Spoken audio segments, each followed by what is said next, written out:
listening to international investment advisor Doug Goldstein on the Goldstein on Gelt show, the financial show where we'll talk about how you can make the most of your money. With all the confusing financial chatter bombarding you each and every day, Goldstein on Gelt will give you the practical information you want and need about living a financially stable life. Here's your host, money maven Doug Goldstein. Okay, we are back. We are talking with Ryan McKenzie, who is the director of Infobarrel.com, which we'll talk about all the details in a minute. He is a web marketing specialist, a social media content strategist, and he drinks a heck of a lot of coffee to keep this thing going. Ryan, it's a pleasure to have you. Thanks, Doug. How you doing? All right. What's the whole thing about? What is Infobarrel there for? Infobarrel is essentially a mass collaboration knowledge base. The buzzword that's kind of going around the internet right now is crowdsourced content. Essentially, writers can sign up, share their knowledge, and get compensated with 75% of the ad impressions from Google AdSense, Chitika, and Amazon. Okay, so people who have ideas, they write them up in an article. By the way, can they do videos or pictures or anything? Yeah, we also within the content you can publish videos, images. Google Maps, actually. We provide a lot of tools to kind of give writers the ability to make really media-rich content. Okay, so someone has an idea on any topic, and he can write an article about it, right? For sure. Kind of the whole idea behind it is that everybody is a subject matter expert on something, and why not share that knowledge with the world and get compensated for it? Okay, what I've noticed on the internet, like I go to Google and I look up, anything, and there's a gazillion articles on it. Isn't there really already enough stuff on the internet? Yeah, like I think the internet's growing daily. There's probably hundreds of thousands of pieces of content being published each and every day, but it doesn't necessarily mean that the content is actually helping people resolve the problems, like their problems. Sorry, you have hundreds of thousands of web marketers out there just trying to suck up those searches and generate revenue without actually, solving somebody's problem or providing value to the reader. So our goal essentially is to create content that provides value to the reader and actually helps them solve a problem. We don't want writers creating, content that is just geared to make them a buck. We want the reader to land on our page, read the article, and walk away knowing something new or resolving their actual issue. I have to say my personal experience has been finding that when I first found out about Infobarrel, and I have to say by means of advertising myself, I've written a number of articles up there already, some of which I think are fabulous and have gotten a lot of hits. What I noticed, and the reason I chose Infobarrel as opposed to some of the competitors, was I thought the quality of the articles was pretty good. Actually, I thought the writing was good, and I thought they were interesting. I found myself reading other articles that I hadn't even searched for. So how do you make sure that you're interesting? Well, first of all, I'm glad that you actually like the content. That makes us all feel good here. But essentially, how our system works is when you're a new writer, all of the content you produce goes through a human edited queue. After you've reached a certain level of content and we feel that we can trust you, we'll allow you to be a pre-approved writer and your content will go live immediately. But the biggest issue, most spammers, they're not going to create 15, 20 pieces of awesome content, then do a bait and switch technique and start publishing a bunch of garbage. So we basically go through and we manually approve every article. We check to make sure it's not duplicate content. We check to make sure that it's not overly promotional.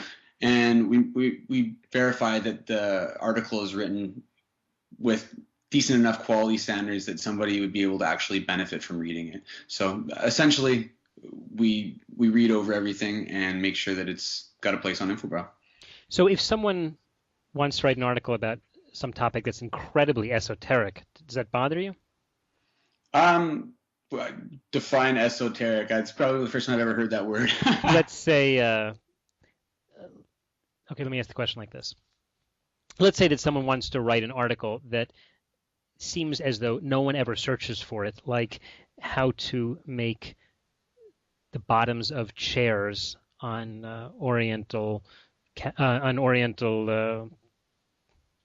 right, let's try this again. Okay, we're going to ask you a new question. Let's say that someone submits an article that's on a topic that just seems either incredibly boring or perhaps even inappropriate. How does the company deal with that? It doesn't really matter if it's boring per se, as long as if I was searching for something like how to clean the bottom of a chair, that it would actually educate me on how to do it. If it was inappropriate, like something sexual in nature, or maybe talking about drugs, gambling, or casinos, something like along those lines, that we would definitely deny. But I don't necessarily, what's boring to you might not necessarily be boring to me. And at the end of the day, it's more about helping people solve problems than it is, making sure they have a good time. So what's the approximate size of the Infobarrel website? Right now, according to Alexa, we are the 4,436th biggest website in the world. We're the 2011th in the United States. A few statistics here. We have just over 82,000 registered members. That means writers. Members are writers? Yeah, writers. So, sorry, not everybody writes. Some people sign up and comment. I'm not 100% sure the exact number of actual registered writers. I'd say it's probably about 10% of that. A lot of people sign up with intentions to write and never get around to it. Other people sign up to comment or, participate in the forum. So I'd probably guess about 10% of those have written at least one article. Okay, so it's big. There are a lot of people involved in supporting this venture. For sure. We are talking to Ryan McKenzie, who is the director at Infobarrel.com, which is a website where writers, who can be anyone, including me, supply content, and then someone who's looking up that content finds it interesting. And the way that everyone seems to make money on this is that there are ads that are put around the content, and if the reader clicks on it, so then both the writer and Infobarrel get a piece of that action. Is that a good description of the... It's very close. The only thing that's a little bit off is the way the system currently works. We don't actually split the revenue on a click. What happens is we built a system that actually juggles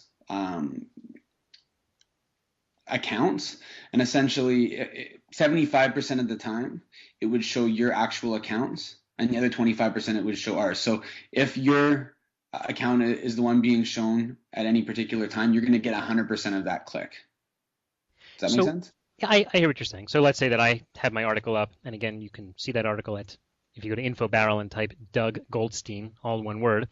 So advertisements will appear next to my investing articles, and 25% of the time Infobarrel will be credited with the revenue from those ads, and 75% of the time I'd be credited with the revenue from those ads? Exactly. So is there a business? Can someone who wants to be a writer actually support himself this way? Definitely. It really depends, what you consider, quote unquote, making a living. But we have a number of writers that are making $1,000 or more a month writing part-time.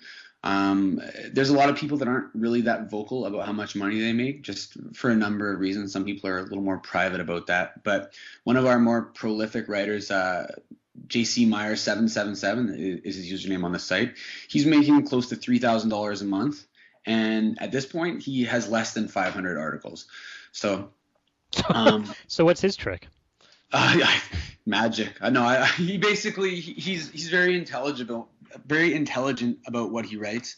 He'll do a lot of research on what's getting searched and how much competition those particular search terms have prior to writing any piece of content. It's a pretty good strategy. It's not the only strategy, but he does exceptionally well with what he writes. So the model is that people come and they read these articles that they've searched for. So obviously they're interested in whatever the topic is, and if you have a good writer, it keeps them watching. But hopefully they're going to end up clicking on an ad and following through on that. I can tell you, I know a lot of people when they watch TV, when the advertisements come on, that's the time they go to the bathroom or run and make popcorn. So why do we believe that people actually haven't completely learned to put on blinders to ads and just read the content?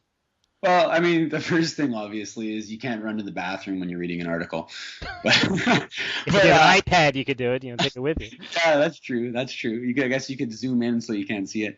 But I 100% agree with you. I think a lot of people have become ad blind, where they don't really notice advertisements anymore. But that doesn't mean you don't subconsciously look at them. So the one thing that we try to do, or we are doing, is that all of our advertisements are contextual. So the ads generally, I mean, there's times when they don't, but 90% of the time, the ads are very related to whatever you've written about. And, you might be consciously not looking at the ads, but if one of the ads catches your eye subconsciously and it's related to the topic that you're researching, you're going to be a lot more inclined to click it. I mean, if the article doesn't answer every single one of your questions, or possibly after reading the article, you're interested in going out and buying something related to whatever that piece of content was about, the first point of entry are going to be those advertisements. Mm-hmm. So there are a lot of websites that are out there where writers can contribute. What differentiates Infobarrel from the other ones? Well, outside of our high quality standards, we think the biggest competitive advantage that we have over other companies is that we really listen to what our writers want. If you look at other websites in the past that do similar things to Infobarrel, a lot of the times they're run by huge corporations who, have their stockholders that they have to be accountable to. We're not a huge corporation, although we are a corporation. We're just not huge. We still take everything that everybody says into consideration. If our users want a particular feature, we do our best to give it to them, because at the end of the day, the writers are our lifeblood, and without them, we don't have too much of a leg to stand on. So, that's pretty much our driving force. So do a lot of people write not because they want to make the revenue, which the fact is it could be only a few dollars if they're not prolific enough, but do they write also because they want Infobarrel to link back to their own websites?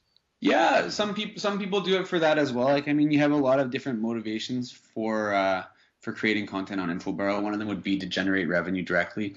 One of them would be to use the bylines to kind of market yourself either on Twitter or your personal website.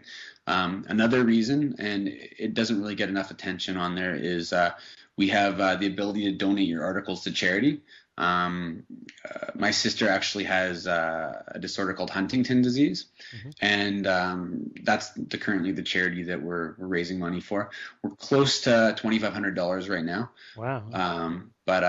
So I mean, that's kind of one of the things I'd like to see more of, is people writing to donate to charity. And the other thing is some people just want to write. Mm-hmm. And they want to put it in front of an audience and, share what they know with other people. And I think those people oftentimes write some of the best stuff because they're just doing it for the love of writing. And, if you love something, you're going to put a lot of effort into it, and you're going to wind up getting a really good product out of it. Yeah, it's nice to see, I think, the quality. I think that is something that I've seen having looked at a number of these sites. In fact, I was directed to Infobarrel by Pat Flynn. Pat was a guest on the Goldstein on Gelt show a while back. In fact, if you didn't hear the interview, you can download the podcast at goldsteinongelt.com. Pat runs a website called smartpassiveincome.com. And he says the first thing that someone should do if he wants to get involved in doing business on the web is to start writing articles, produce articles. And he named Infobarrel as his top choice, which is in fact how we got connected. But Ryan, I got to tell you, unfortunately, we're just about out of time. So in the last few seconds, can you just tell people not only how they can learn about it, because obviously the website's pretty clear, but what would you suggest would be the first step that someone take if he wants to get involved? I'd say pop on over to the Infobarrel forum. So that's at http://www.infobarrel.com/forum.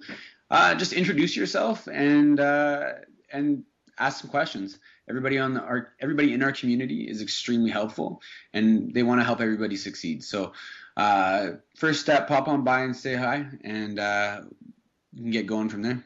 All right. Ryan McKenzie of Infobarrel.com. Thanks so much for your time. Thank you, Doug. You've You've been listening to the Goldstein on Gelt Show with money maven Doug Goldstein. Doug's weekly radio show is heard around the world, but if you miss it, you can download the podcast at www.goldsteinongelt.com. The Goldstein on Gelt Show gives you up-to-date financial ideas so you can get on the path to financial freedom. If you'd like your questions answered on the air or off, send Doug an email to doug@profile-financial.com. It's your money for your future, so join Doug every week to build your wealth on the Goldstein on Gelt Show.